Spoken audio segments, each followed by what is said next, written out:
The goal here is to help you improve your bike. About 2 years ago, I was doing the bike in about minute 15, minute 20, and I thought that was good during the DEKA Strong. I would say go faster in regular training, but in DEKA Strong, that's kind of why you're here. So I thought that was great. I'd get off, I was exhausted. It was hard to pick up the ball and move on to the stations after. It was exhausting. Probably where you're at, or you're maybe a little bit farther ahead. As I've competed in DEKA Strong and got better, I've looked at other athletes who've got better times, and it all comes down to how fast they are on the bike. Most recently, DEKA Strong World Championships, the bike was the catalyst to me winning. So that is why I'm so excited to share some of my secrets. So if you have a friend that you're trying to beat, don't share this video. Definitely keep it to yourself. Belief is huge when it comes to the bike. The belief that you're not going to die once you hit what you're trying to hit, and then being able to operate when you get off. So the goal of this workout is to teach you what to do, and then when you execute it in competition, you have the confidence to know that you didn't overstretch yourself.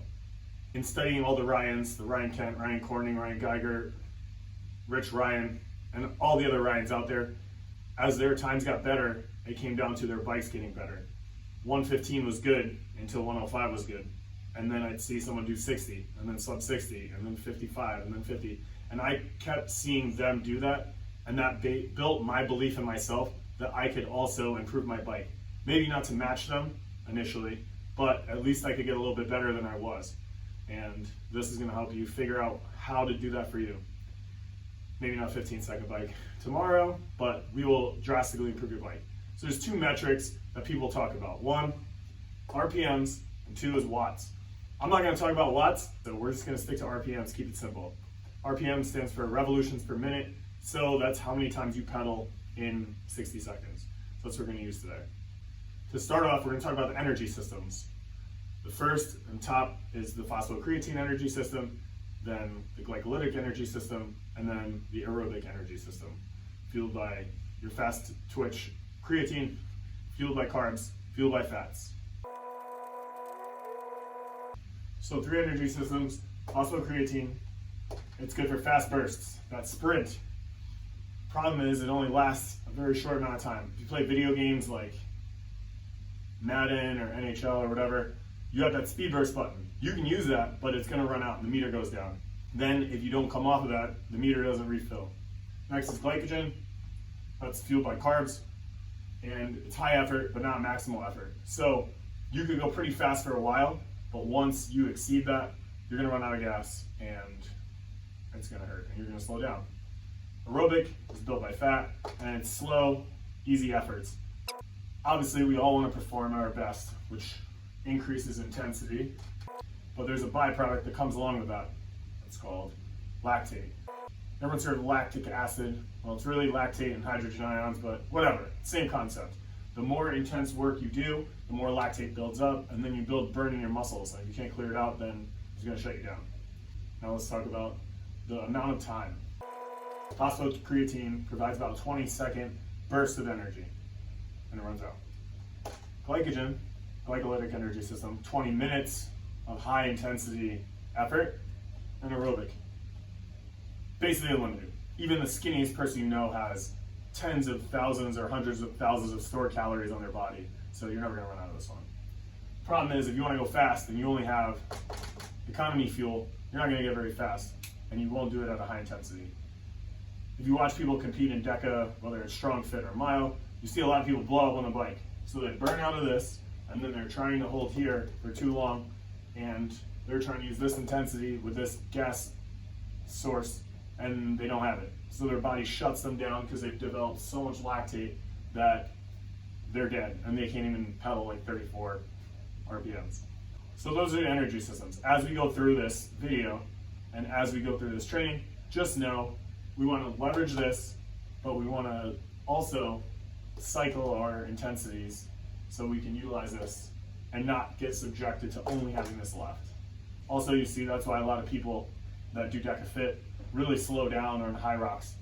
20 minutes of time is less time than the best elites are finishing a DEKA FIT. So the best elites perform at that high level. They know how to manage their energy system, so they're not topping out and hitting that red line. But most people, novices, we compete at too high of a level too early, and then we hit the red line and then we crash. Ideally, what we want to do is, here's our red line. We want to get our intensity up and then hang out right there, because that means we're not going to crash and die. Once we breach, borrow time, and then your performance suffers drastically, and then you feel like you're done.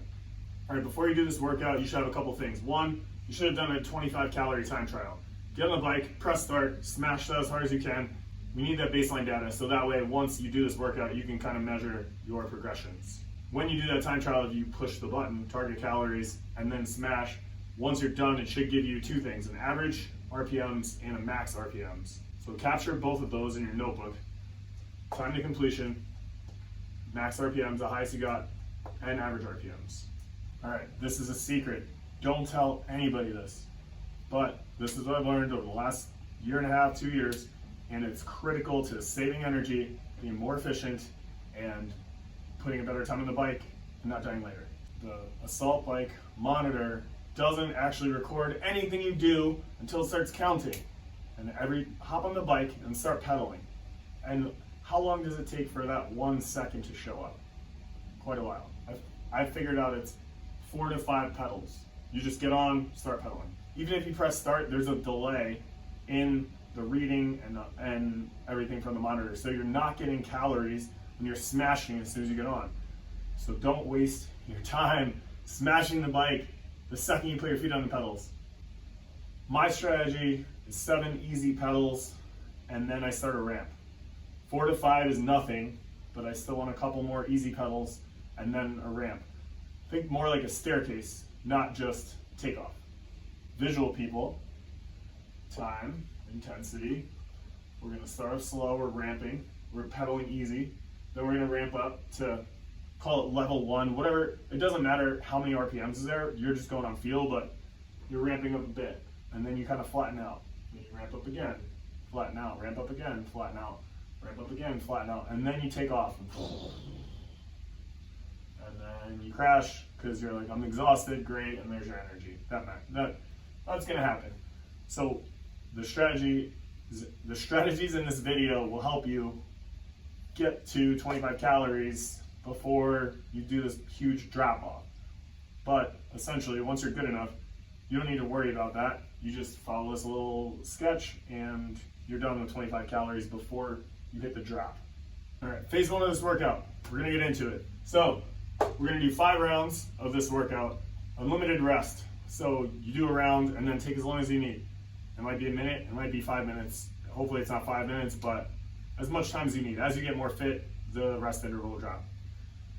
What you're gonna do is a 20-second sprint. Again, we wanna utilize the phosphocreatine energy system. We're using the energy system up top, and for 20 seconds, we're sprinting on the bike. What we wanna capture, and you need to pay attention to this because you won't be able to push a program and check after. So you gotta keep eyes on there, and then when you take a break, go capture this in your notebook. You're gonna capture the max RPM, so let's say we're pedaling, the highest you get up to is like 86, and then you're still pedaling as hard as you can, but it's like 85, 84, 74, 60. Whatever that max number is, capture that. But also, when you see that 86, look at the time, because you're only over 20 seconds, so how many seconds in did it take you to get there? Did you peak at 3 seconds and then you suffered for the rest of the 17 seconds, or did you build up to peak at the very end, 18, 19 seconds? So capture that too. So that's set 1, take a rest, do it again.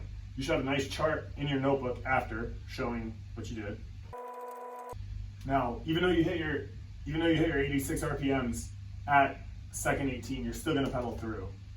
Even though you're 83 RPMs at 10 seconds, you're still pedaling through. So you're gonna hit those 20 seconds no matter what, but you are going to try to get that peak as high as you can. Sometimes you're gonna hit a peak and then you're like, all right, I gotta hit it, and then you pedal harder and you actually increase it. So this is huge for phase 1.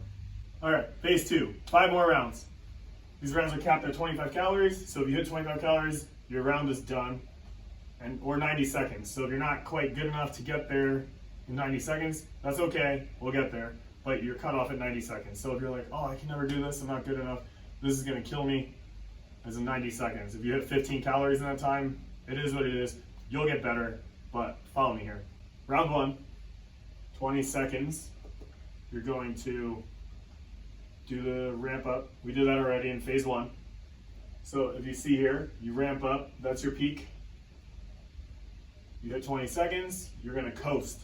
You're not stopping, you're coasting. You're bringing it down to a recovery effort, and you're gonna stay there.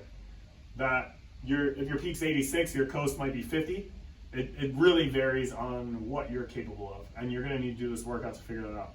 But I need you to capture these, probably with a video, or yell them out to a friend or something, so that way you can write them down in your notebook later. But this whole thing is 1 round. You're gonna do 5 rounds. It's a lot of work, so take breaks between your rounds, refuel, get some hydration, etc.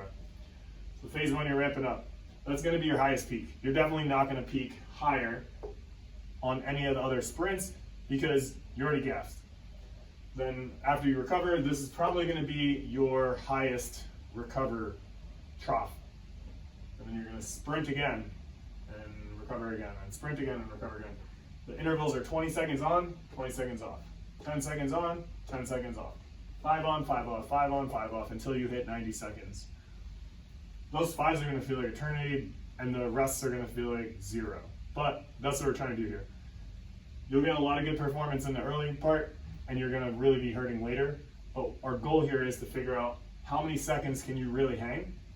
And this is the first video. So the next video that comes out, we're gonna be adjusting these intervals, and that way we can build on what you learned in this workout, and that way we can optimize this for you, not just for me or for the person on the street. Is 20 seconds sprint out of the gate the right amount for you, or maybe should you go a little bit less? Or maybe you have the capacity to hit 30 seconds on, 15 off, and then finish with another 10-second sprint. We're not sure where that is yet. You don't even know, but doing this, you're gonna learn a lot. So capture all this data because we need to look back at it, and that's gonna help us determine our race day strategy on the assault bike. And then as we progress, we can throw this strategy in during a DEKA Strong simulation or mile or fit or whatever simulation, and then we can see if we can get out of here with our bearing straight in order to dive right into either the run in the mile or fit or the dead balls in the strong, and that's how we're gonna get you better on the bike. So execute this plan, take detailed notes, capture everything. Every time you do this workout, capture all the details, because we wanna go back to phase 1, compare phase 1 from this week to phase 1 from next week, to phase 2 from this week to phase 2 from next week. And eventually, we wanna see your total RPMs go up and your max 20, and see your 25 calorie time trial go down. Check back next week.